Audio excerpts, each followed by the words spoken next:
Welcome to ৰঞ্জিতাছ videos মোৰ মৰমৰ চতুৰ্থ শ্ৰেণীৰ ছাত্ৰ ছাত্ৰী আজি তোমালোকৰ ভিডিঅ' হ'ব তোমালোকৰ আপোন পাঠ অসমীয়া কিতাপৰ পৰা তোমালোকৰ কিতাপত দিয়া পাঠ 14 মাধৱদেৱৰ গুৰু সেৱা পাঠৰ আজি গোটেই ক্ৰিয়াকলাপত দিয়া প্ৰশ্নৰ উত্তৰ গোটেই আলোচনা কৰিম। চেনেলত নতুনকৈ আহিছে যদি চেনেল ছাবস্ক্ৰাইব কৰি থৈ দিব।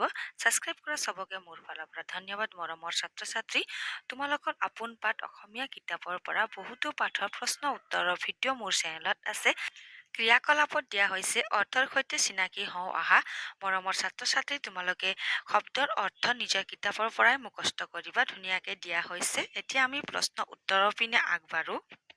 2 নঙত দিয়া হৈছে প্ৰথমে কোৱা তাৰ পাছত লিখা। ক, গুৰুজনাই ক'ত সৰিয়হৰ খেতি কৰিছিল? উত্তৰত লিখিবা গুৰুজনাই যজ্ঞধাৰী নামৰ এখন বিলৰ কাষত সৰিয়হৰ খেতি কৰিছিল। খ প্ৰশ্নত দিয়া হৈছে গুৰুজনাৰ সৰিয়হৰ খেতিডৰা মাধৱদেৱে কি বুদ্ধিৰে তোলালে?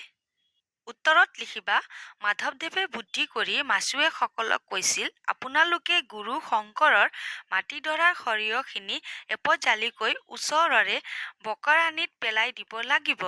মাছুৱেসকলে বৰ উৎসাহেৰে হাতে হাতে সৰিয়হ তুলি লৈ চকুৰ পৰাচতে বকৰাণিত জাপি ভৰাই দিছিল।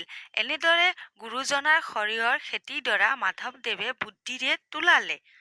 মৰমৰ ছাত্ৰ ছাত্ৰী, মই তোমালোকক চমুকৈ উত্তৰ দিছো। তোমালোকে ধুনীয়াকে নিজৰ উত্তৰ বহীত লিখি ল'বা। ঠিক আছে, এতিয়া আমি আলোচনা কৰিম। গ প্ৰশ্নত দিয়া হৈছে মাধৱদেৱে আই গোসানীক 4 দোন ধান কিয় বিচাৰিছিল? উত্তৰত লিখিবা গুৰুজনাৰ ঘৰত শুকান উখোৱা চাউল নাছিল বাবে গুৰুজনাৰ উপবাস হ'ব বুলি মাধৱদেৱে গুৰুজনাৰ কাৰণে আই গোসানীক 4 দোন ধান বিচাৰিছিল। এতিয়া আমি আলোচনা কৰিম।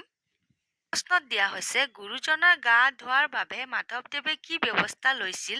তেওঁ এই ব্যৱস্থা কিয় ল'ব লগা হ'ল? ইয়াত একেলগে দুটা প্ৰশ্ন দিয়া হৈছে। উত্তৰত লিখিবা গুৰুজনাৰ গা ধোৱা ঠাইত গাঁত খান্দিলে, পানী বৈ যোৱা ঠাইখিনিৰ ওপৰেৰে দলং সাজি দিলে, বাঁহেৰে ঘৰ সাজিলে, কাপোৰ থব পৰাকৈ দাং দিলে গুৰুজনাৰ গা ধোৱাৰ বাবে মাধৱদেৱে এনেদৰে ব্যৱস্থা লৈছিল। আৰু এটা প্ৰশ্ন আছে, লগতে উত্তৰ আলোচনা কৰিম। গুৰুজনাই এদিন গা ধুই আছিল, ভৰিত বালি মাটি ছিটিকি পৰিছিল, গা মূৰ হাত ভৰি ধোৱা পানীবোৰ দূৰলৈ বৈ গৈছিল। সকলোৱে অহা যোৱা কৰোঁতে সেই পানী গচকি পাৰ হৈ গৈছিল। সেইকাৰণে মাধৱদেৱে এই ব্যৱস্থা ল'ব লগা হ'ল। ঠিক আছে, দুটা প্ৰশ্ন দিয়া হৈছিলে কিতাপত। উত্তৰ তোমালোকে এনেদৰে লিখিবা। দুটা প্ৰশ্ন দিয়া আলোচনা কৰিম।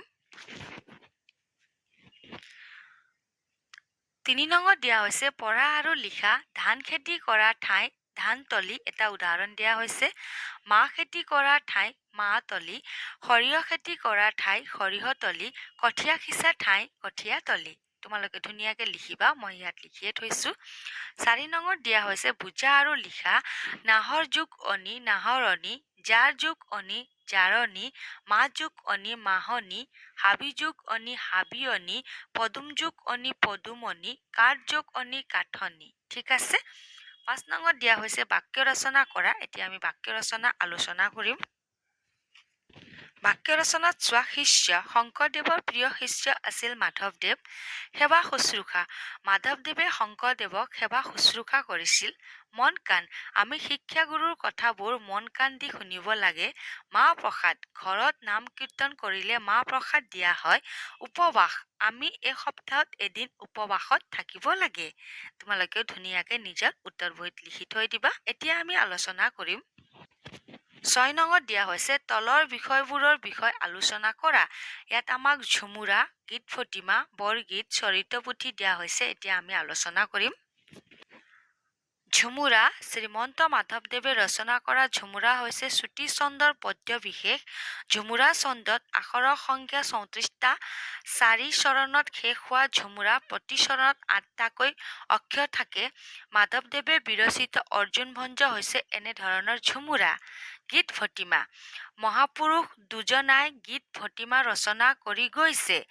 গুৰু ভটিমাত গুৰু বন্দনা আৰু দেৱ ভটিমাত ক্ৰমান্বয়ে গুৰু আৰু দেৱতাৰ প্ৰশস্তি গীত গোৱা হৈছে।